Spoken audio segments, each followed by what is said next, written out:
And we appreciate working with you very much.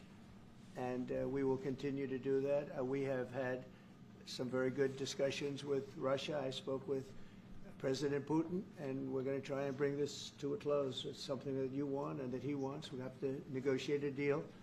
But we've started the confines of a deal, and I think something can happen. The big thing is the number of soldiers, mostly at this point, but soldiers being killed. You're losing thousands of soldiers. So on both sides, we're losing a lot of soldiers, and we want to see it stop, and we want to see the money get put to different kinds of use, like rebuilding, and we're going to be working very hard, but we've had a lot of very good conversations. I will say until we came along, the Biden administration didn't speak to Russia whatsoever. They didn't speak to anybody. They just allowed this to continue. And I will say that, I'll say in front of you, you've heard me say it 1,000 times, if I were president, this war would have never happened. We would have had a deal negotiated for you without having to go through what you've gone through. But your soldiers have been unbelievably brave. We've given them great equipment, but somebody has to use the equipment. They've been unbelievably brave, and we give them great credit. This was supposed to be over very quickly, and here we are 3 years later. So I give tremendous credit to your generals and your soldiers and yourself in the sense that it's been very hard fighting, very tough fighting. They're great fighters, and you have to be very proud of them from that standpoint. But now we want to get it over with. It's enough, right? We want to get it over with. So it's an honor to have you here. Thank you very much for coming. We're going to sign the agreement at the conference in the East Room in a little while, right after lunch. And we'll be having lunch together. We're also discussing some other things, and we appreciate everybody being here. It's somewhat of an exciting moment, but the really exciting moment is when they stop the shooting and we end up with a deal. And I think we're fairly close to getting that, and an honor to have you. And please, if you'd like to say something. Yeah, thank you so much, Mr. President. Thank you for the invitation. And really, I hope that this first document will be first step to real security guarantees for Ukraine, our people, our children. I really count on it. And of course, we count that America will not stop support. Really, for us, it's very important to support and to continue it. I want to discuss it with details further during our conversation, and of course, the infrastructure or security guarantees. Because for today, I understand what Europe is ready to do. And of course, I want to discuss with you what United States will be ready to do. And I really count on your strong position to stop Putin. And you said that enough with the war. I think that is very important, Ben, to say these words to Putin at the very beginning of war, because he is a killer and terrorist. But I hope that together we can stop him. But for us, it's very important to, to save our country, our values, our freedom and democracy, and of course, no compromises with the killer about our territories, but it will be later. And of course, what I wanted, we spoke about it by phone with you about the drones production. We have very good drones production. I think the best one in the world for today because of the war.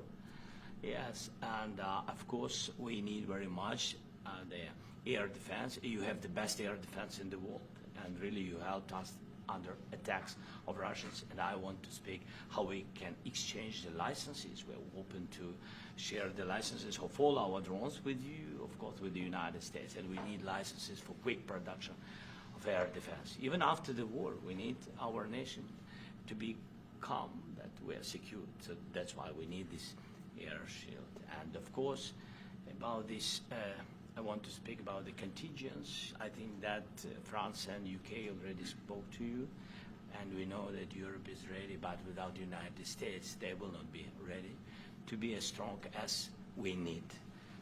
And the last point, last not least, about exchange, about our people and children. And you know that this crazy Russian, that they stolen 20,000 of children, Ukrainian children. They changed their names, they changed their families, relatives, and now they're in Russia. We want to bring them back. And really, it's a big dream, task, and goal for me, and our warriors.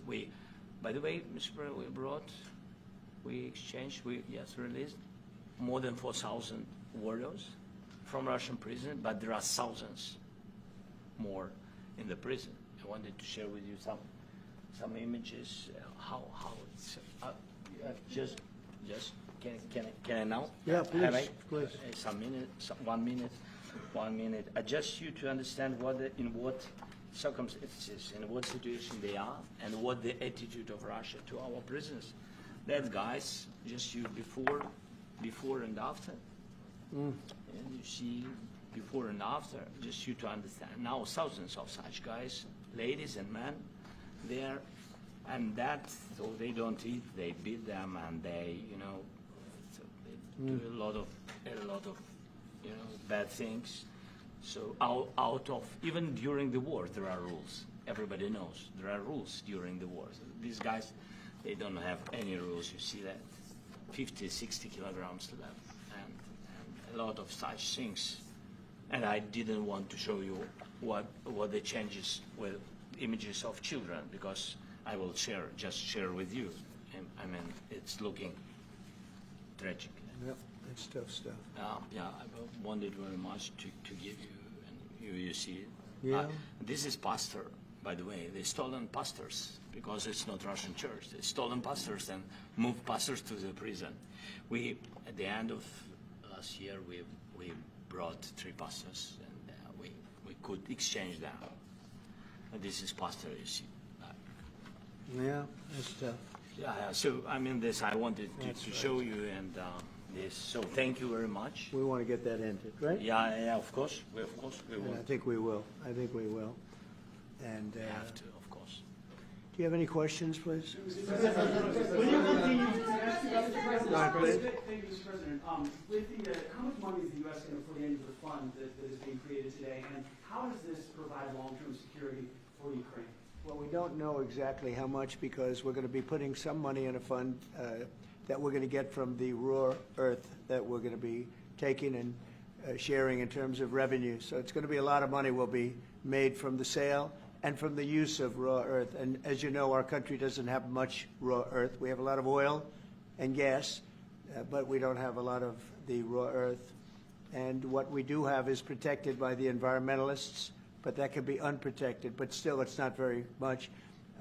They have among the best in the world in terms of raw earth. So we're going to be using that, using it for all of the things we do, including AI and including weapons and the military, and it's really going to very much satisfy our needs. So it's something that just worked out really well. We have a lot of oil and we have a lot of gas, but we don't have raw earth. So this has just about every component of the raw earth that we need for computers, for all of the things we do. This puts us in great shape. And long-term security for Ukraine, how does this provide? I think they're going to have great luck. I think once we make the agreement, that's going to be 95% of it. They're not going to go back to fighting. I've spoken with President Putin, and I feel very strong. I've known him for a long time, and I feel very strongly that they're very serious about it, and we'll make a deal. And when the deal is made, I don't think we talk about security. Everyone's talking about the other day. All they talked about was security. I said, let me make the deal first. I have to make the deal first. I don't worry about security right now. We have to have a deal, because right now, last week, 2,000 soldiers died on both sides. 2,000, and they're losing 1,000, 2,000, 3,000 a week. So as we sit here and we talk, people are getting shot and dying on the battlefield. And, they're not American soldiers, but they're Russian soldiers and they're Ukrainian soldiers, and we want to be able to stop it. And we want to be able also to spend money on other things. We don't want to – this is a tremendous amount of money. And what the Biden administration did was terrible. They were giving money, but he had no security on the money. Europe, as you know, gave much less money, but they had security. It was in the form of a loan. They get their money back, and we didn't. And now at least we're protected, because the American taxpayer has to be protected too. But this is an incredible agreement for Ukraine, because we have a big investment in their country now, and what they have, very few people have. and we're able to really go forward with very, very high-tech things and many other things, including weaponry that we're going to use in many locations, but that we need for our country. This allows us to do that. Will you continue? Yeah, I'm sorry. Can I? Military aid. Yes, go ahead, please. If Yeah. I can just, yes. In the document, there is one of the very important points. If we speak about business and investment, we never had LNG terminals in Ukraine. This document will open. I mean, the next document, but anyway, here we. President Zelensky, do you feel like the U.S. is on your side? That the President Trump is on your side at this moment? What do you think? He wants to know, do you think that, sort of a stupid question, because I guess we wouldn't be here if I wasn't. But I think that the United States on our side from the very beginning of occupation, and I think that President Trump on our side, and of course, I'm sure that the United States President will not stop support. This is crucial for us. It's important for us. Yes. And Putin, the president speaks about the people and the soldiers which are dying, but they came to our territory, they came to our land. They began this war, and they have to stop. And I think this is the question, with really the most important question. Can President Trump, I hope yes, with some other allies, to stop Putin, withdraw these enemies, our enemy, withdraw these troops from our land? And I think that you asked about the history, I think that if President, or when, he will stop Putin, if President Trump will bring peace to our country, I think he will be on this wall. we've had very, very good talks. What about military aid to Ukraine? President Zelensky just said that there'd be no compromises with Vladimir Putin.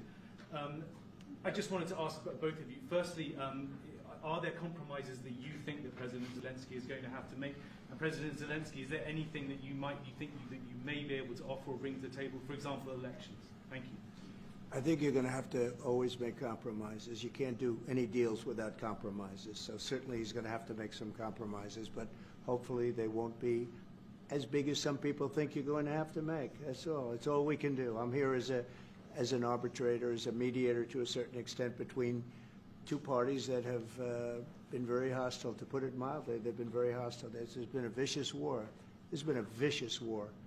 You know, it's a very level battlefield, and those bullets go out, and as I've said many times, we were talking about it with Pete, many times the only thing stopping those bullets is a human body. And in the case we're talking about, generally young human bodies are stopping a lot of bullets. It's dead level. That's why it's great farmland. It's great land. It's great farmland, but there's very little protection against the bullets that are being, and other things that are being shot. So all I can do is see if I can get everybody at the table and get an agreement. And I think we're going to end up with an agreement. Otherwise, I wouldn't probably be even here today.